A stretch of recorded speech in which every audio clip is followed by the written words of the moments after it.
धन्यवाद। अब मैं विश्व के सर्वाधिक लोकप्रिय नेता, स्वयं को प्रधान सेवक की संज्ञा देने वाले, जन जन की आकांक्षाओं को पूरा करने वाले जन नायक, नारी शक्ति को विश्व पटल पर सम्मान दिलाने वाले, नारी शक्ति वंदन को लाने वाले परम आदरणीय प्रधानमंत्री श्री नरेंद्र मोदी जी को आमंत्रित करती हूं कि आप आवें और इस प्रतिच्छारत विशाल जनसभा को संबोधित करें।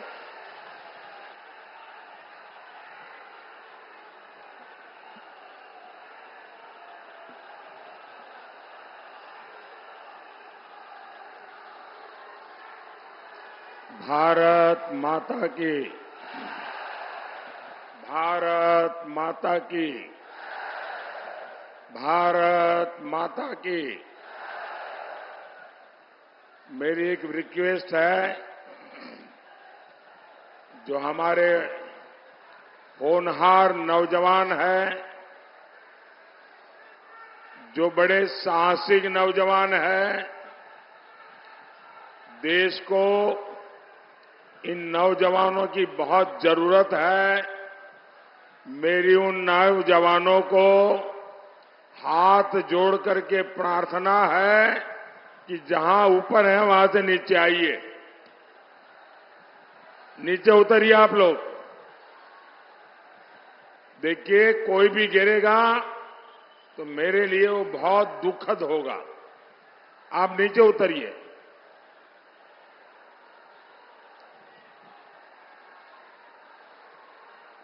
जो एकदम पीछे भी अकेले अकेले बैठ गए हैं, सब नीचे आ जाइए।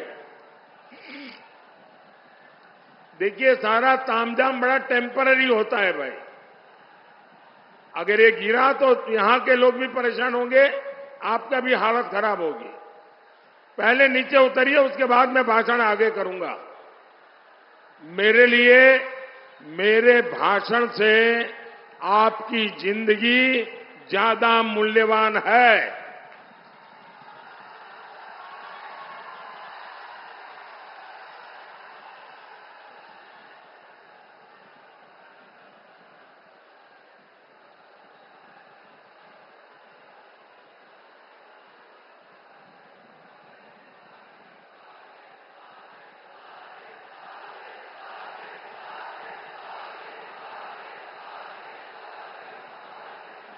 वो जो लास्ट में दो लोग खंभे पे, नीचे आओ भाई।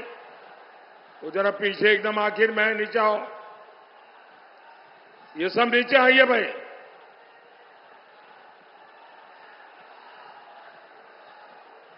जरा सिक्योरिटी के जो लोग हैं, जरा चिंता करें।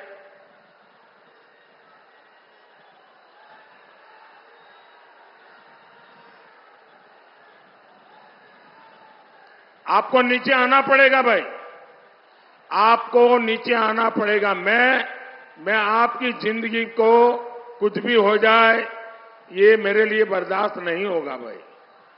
आप मेरे अपने हैं, मैं आपको कैसे परेशान देख सकता हूं।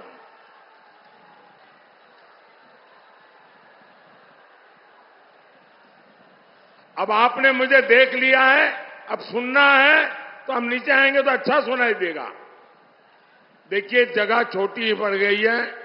मैं देख रहा हूं बाहर भी लाखों की तादाद में लोग खड़े हैं। वो शायद सुन भी नहीं पाते होंगे, लेकिन ये नहीं करने दूंगा मैं। आइए नीचे।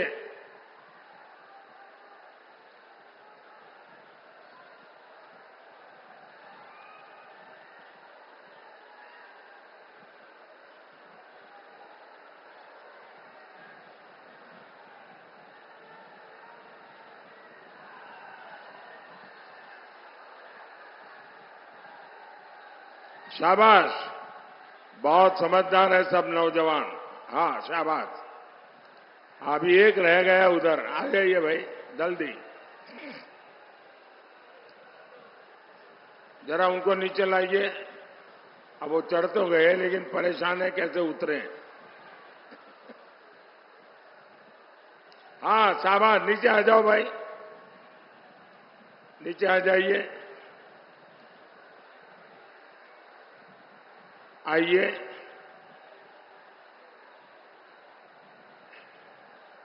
जिन नौजवानों को मैंने नीचे उतारा है, अगर उनको उनके स्वमान को अगर कोई चोट पहुंची है तो मैं उनकी क्षमा मांगता हूं। लेकिन आप सब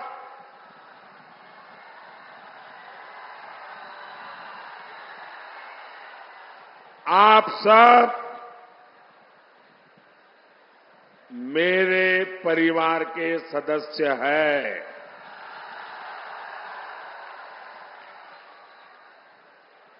और इसलिए इतने प्यार से परिवार के सदस्य को कहने का मेरा भी तो हक बनता है ना।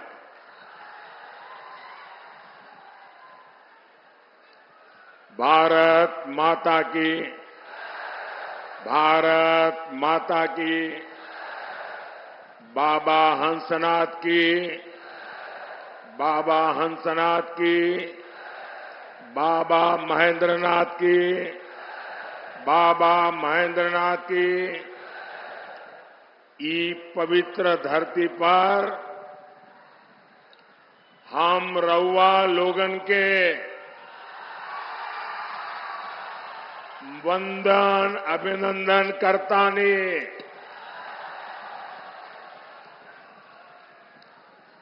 महाराजगंज ने, सिवान ने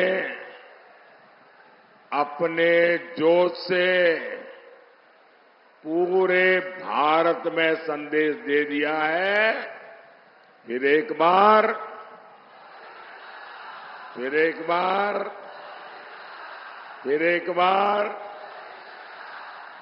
मैं आज इतना खुश हूं, खास करके इतनी बड़ी तादाद में माताओं बहनों को मैं देख रहा हूं। माताओं बहनों का ये आशीर्वाद, ये मेरी बहुत बड़ी ऊर्जा है। और ये समय तो घर में काम का होता है, उसके बावजूद भी इतनी बड़ी संख्या में माताएं बहनें आशीर्वाद देने आई हैं। जीवन में इससे बड़ा सौभाग्य क्या होता है भाई।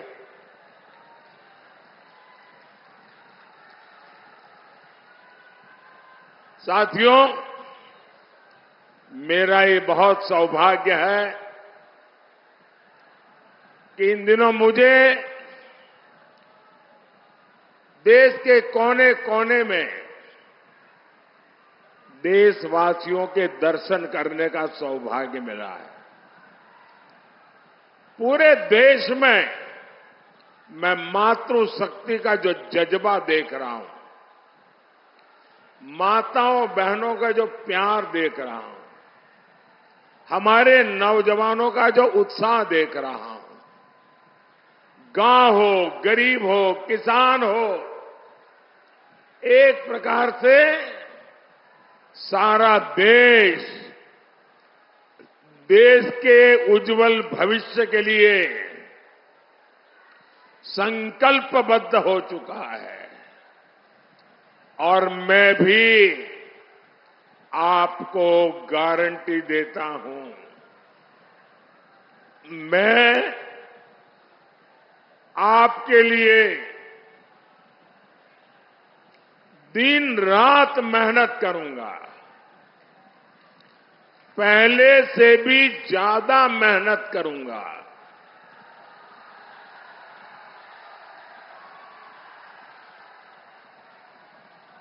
क्योंकि मुझे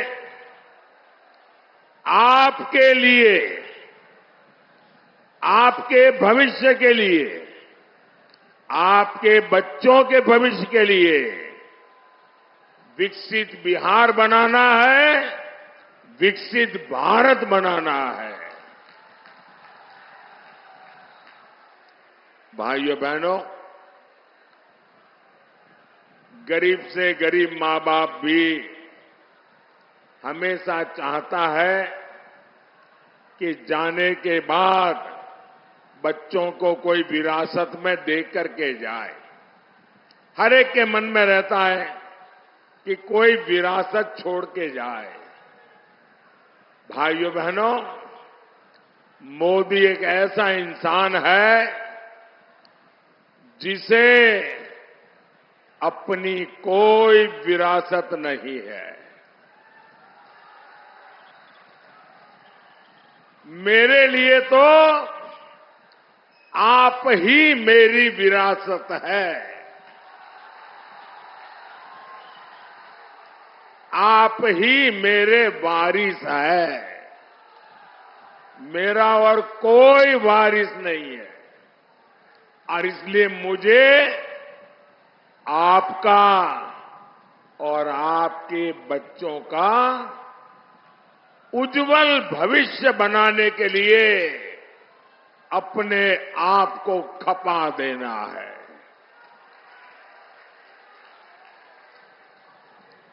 मैं नहीं चाहता कि अपने जीवन में आपने जो कष्ट भोगे उसका रत्ती भर भी आपकी आने वाली पीढ़ियों को वो परेशानियों में जीने के लिए मजबूर होना पड़े। और इसलिए मुझे गरीब कल्याण के बड़े फैसलों के लिए आज मैं आपके गांव आया हूं, आपके बीच आया हूं, आपके आशीर्वाद मांगने के लिए आया हूं। भाई वहां कोशिश मत करो भैया, प्लीज। वहां कोई जगह ही नहीं, कहां जाओगे?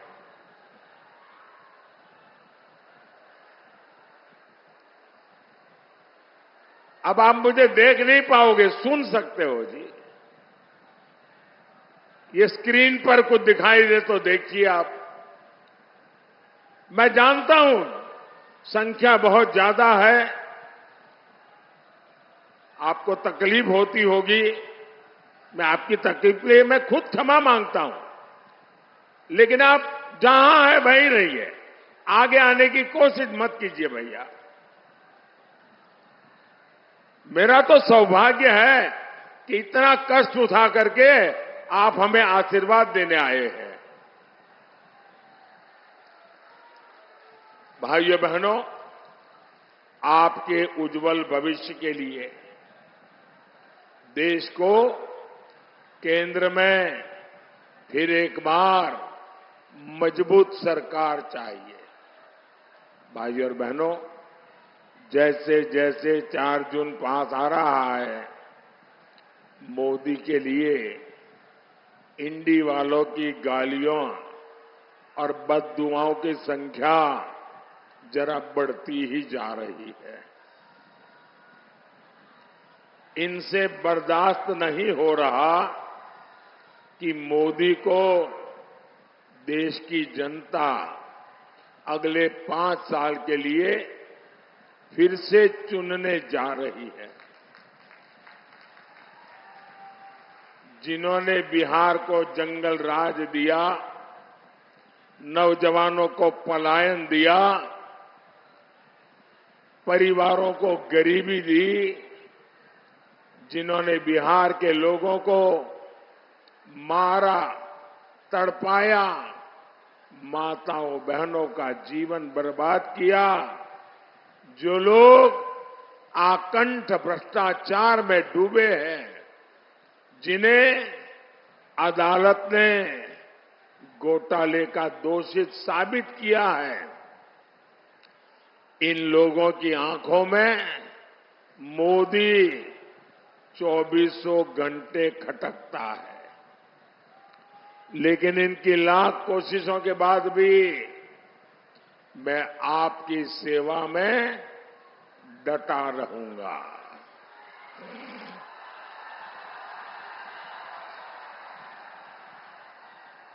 मैं दिल से जनता की सेवा करता हूं। इसलिए देश की जनता से मेरा दिल का रिश्ता है, दिल का रिश्ता है। और इसलिए हर दिल में, आज हर दिल में मोदी है।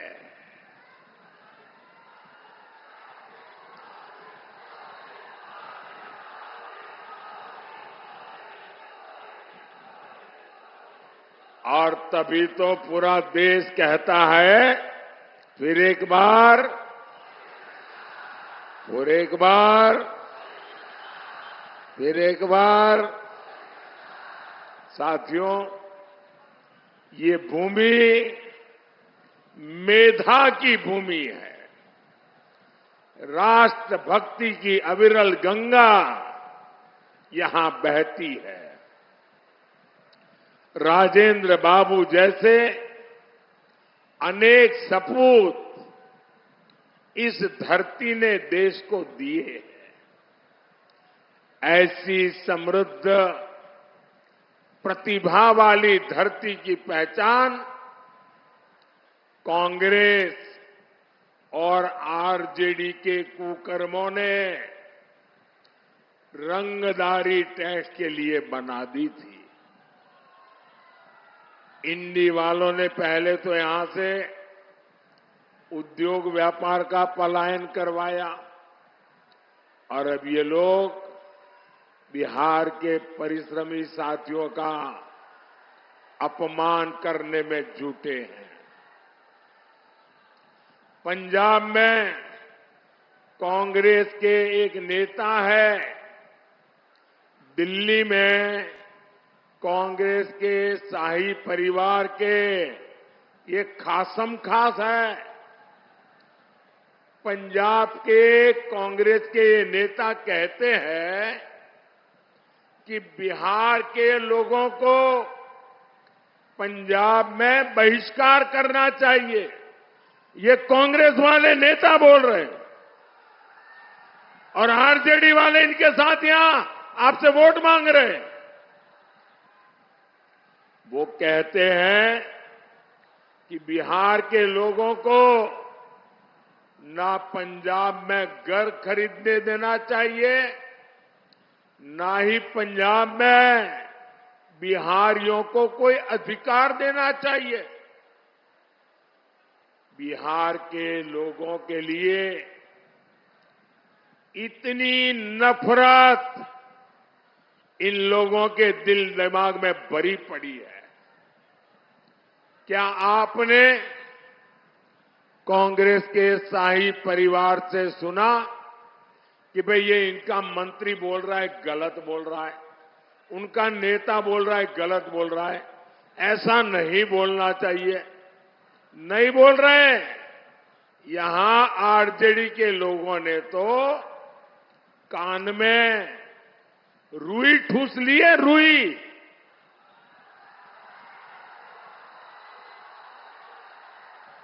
बिहार की मान मर्यादा, बिहारियों का सम्मान इंडी गठबंधन वालों के लिए कोई मायने नहीं रखता। साहब, मैं गुजरात में था, वहां का मुख्यमंत्री था, लेकिन बिहार जब अपने 100 साल मना रहा था, मैंने बिहार से अनेक महानुभावों को गुजरात में बुला करके उनका सम्मान किया था।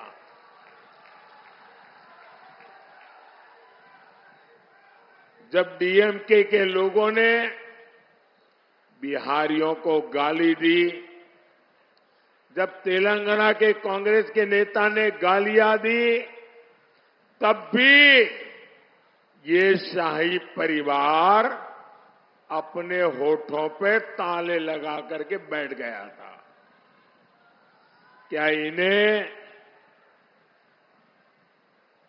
जिन्होंने बिहार का अपमान किया, जो दिन रात बिहारियों का अपमान करते हैं, क्या ऐसे कांग्रेस और उनके साथियों को, आरजेडी और उनके साथियों को आपका एक वोट भी मिलना चाहिए क्या?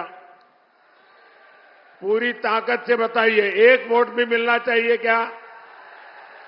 एक वोट भी मिलना चाहिए क्या? अरे वोट तो छोड़ो, इनको सजा होनी चाहिए कि नहीं होनी चाहिए?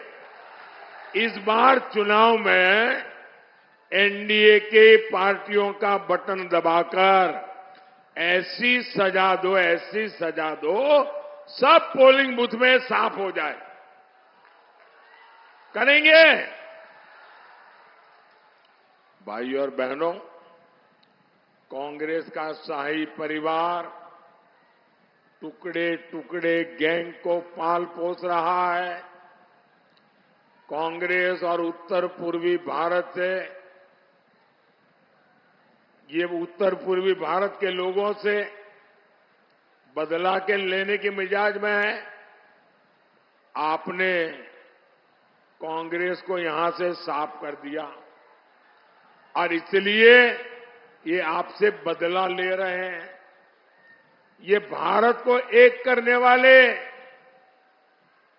भगवान राम का विरोध करते हैं।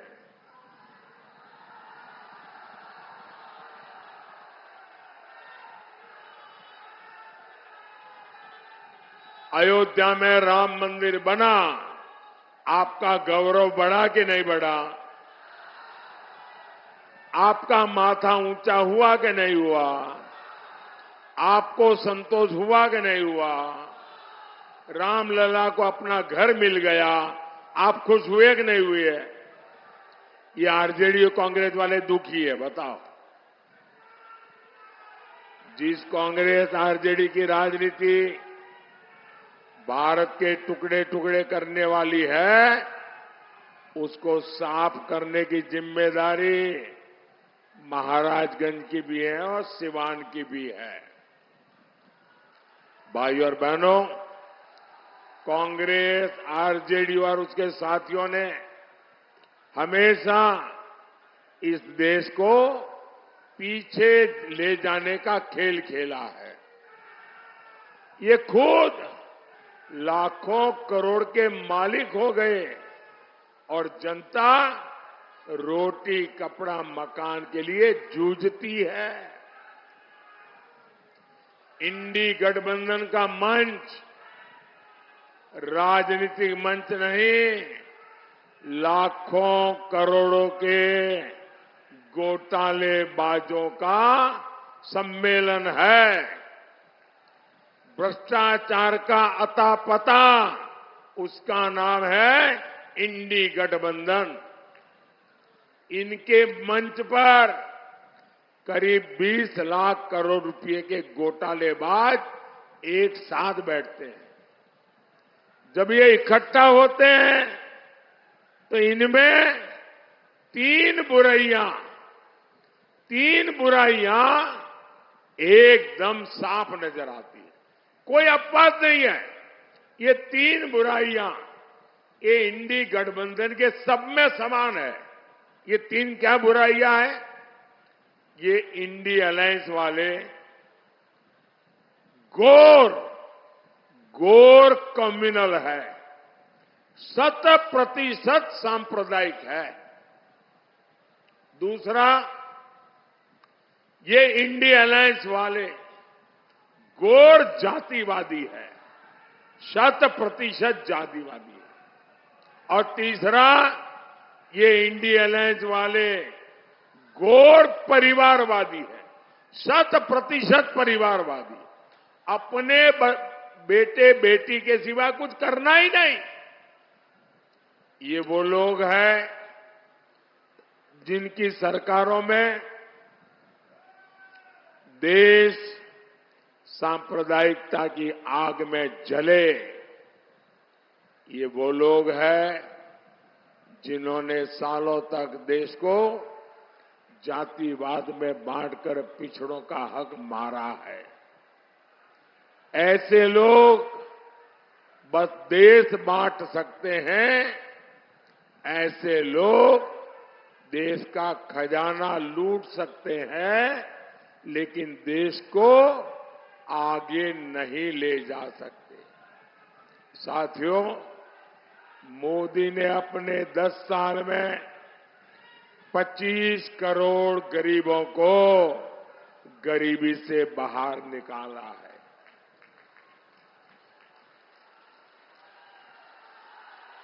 आखिर इंडी गठबंधन वाले अपने 60 साल में ऐसा क्यों नहीं कर पाए? इन लोगों ने गरीब को गरीब रखा, ताकि उसके शाही परिवार की जय जयकार होती रहे। कांग्रेस ने देश के कानूनों को ऐसा बनाया जिससे गरीब असहाय हो, उसे किसी दूसरे की मदद लेनी पड़े। साथियों, हमारे यहां आज भी जो पुलिस की व्यवस्था है वो अंग्रेजों की बनाई हुई है। पहली बार मोदी ने उसको बदलने का साहस किया है। पुरानी व्यवस्था के कारण गरीब सालों साल जेल में सड़ता रहता था, लेकिन आतंकवादी, अपराधी, भ्रष्टाचारी, लुटेरे बड़े बड़े वकील करके जैसे तैसे जेल से बाहर निकल जाते थे। अब ऐसा नहीं होगा। अब मोदी दंड संहिता की जगह न्याय संहिता लेकर आया है। इससे सामान्य जन को तेजी से न्याय मिलेगा। अब आतंकियों का, आपको लूटने वालों का बचना और मुश्किल हो जाएगा। साथियों, यहां इतनी बड़ी संख्या में हमारे साथी खेती से जुड़े हैं, किसान हैं। 10 साल पहले तक एक भी रुपया किसानों को कांग्रेस सरकार से मिलता था क्या? पीएम किसान सम्मान निधि से सीवान के किसानों को अब तक करीब 1200 करोड़ रुपए मिल चुके हैं। सारण के भी किसानों को 1500 करोड़ रुपए मिले हैं। सिर्फ 5 साल में ही इतना पैसा मिला है, वो सीधे सीधे उनके खाते में गया है। भाई और बहनों, गरीब का ये बेटा आज आपके जीवन को आसान बनाने के लिए दिन रात मेहनत कर रहा है। आज करोड़ों गरीबों को मुफ्त अनाज मिल रहा है। आज घर घर नल पहुंचा है, बिजली पहुंची है, टॉयलेट हुआ है। मोदी ने सस्ता सिलेंडर बहनों तक पहुंचाया है। मुझे बहनें बताती हैं कि मुफ्त इलाज की योजना से उनको बहुत फायदा हुआ है। साथियों, पक्का घर तो गरीब का सबसे बड़ा सपना होता है।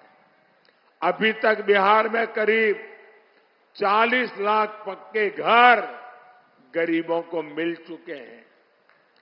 और मेरा एक काम करोगे? जरा हाथ ऊपर करके बताओ, मेरा काम करोगे? ढीला ढाला नहीं, पूरी ताकत से बताओ, करोगे? करोगे? अच्छा, अभी आप गांव-गांव जाते होंगे, हर मोहल्ले में जाते होंगे, लोगों से मिलते होंगे। अगर आपको गांव में अभी भी कोई झुग्गी झोपड़ी में रहता है, कोई मिट्टी की छोटी सी खोली बना करके रहता है, उसको मिलकर के कह देना कि हम मोदी जी की तरफ से आए हैं। उनको कह देना कि हम मोदी जी की तरफ से आए हैं और 4 जून के बाद तीसरी बार जब मोदी की सरकार बनेगी तो जिनका घर अभी कच्चा है, मोदी उसको पक्का घर देगा। मेरी तरफ से बता दोगे? मेरे लिए तो आप ही मोदी है। आप बता देंगे ना, काम हो जाएगा। साथियों, मोदी ने 3 करोड़ नए घर बनाने की गारंटी दी है, इसलिए आप बता दीजिए और उसको कहिए जो 3 करोड़ घर बनेंगे ना, उसमें उस परिवार का भी घर होगा। और आप ये भी जान लीजिए, ये जो आपको घर मिलेगा, उसमें घर की रजिस्ट्री घर की महिला के नाम पर होगी, मकान की मालकन महिला होगी। भाइयों और बहनों, यहां हमारी बहुत सारी बहनें सखी मंडलों से, दीदियों के समूह से भी जुड़ी है। महिलाओं के ऐसे सभी समूहों के लिए आने वाले 5 साल समृद्धि लेकर आने वाले हैं। बहनें ड्रोन पायलट बनेगी और ड्रोन से खेती करके कमाई करे, ये योजना मोदी ने बनाई है। मोदी की गारंटी 3 करोड़ बहनों को लखपति दीदी बनाने की है। जब माताओं बहनों की आय बढ़ेगी तो परिवार की, गांव की खरीद शक्ति बढ़ेगी। यही तो विकसित भारत का रास्ता है। साथियों, आपको वोट सिर्फ एमपी चुनने के लिए नहीं है। आपका वोट एक मजबूत भारत के लिए मजबूत पीएम चुनने का भी है। और इसलिए महाराजगंज से हमारे साथी जनार्दन सिंह सिग्रीवाल जी, सिवान से बहन विजय लक्ष्मी जी और गोपालगंज से आलोक कुमार सुमन जी को ज्यादा से ज्यादा वोटों से जिताना है। जिताएंगे, घर घर जाएंगे, ज्यादा मतदान कराएंगे। अच्छा, मेरा एक काम करेंगे।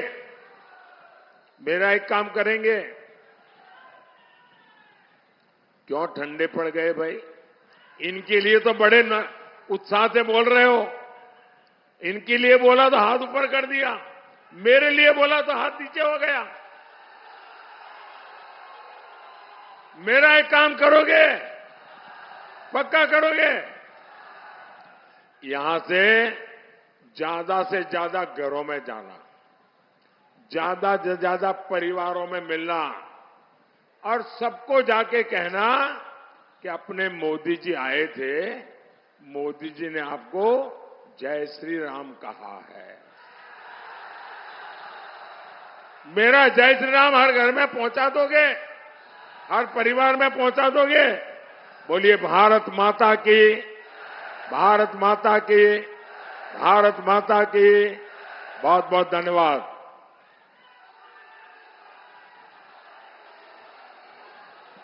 अब मैं म्यूजिक ऑपरेटर से आग्रह करूंगी कि आप अविलंब नमो ऐप प्ले कराएं।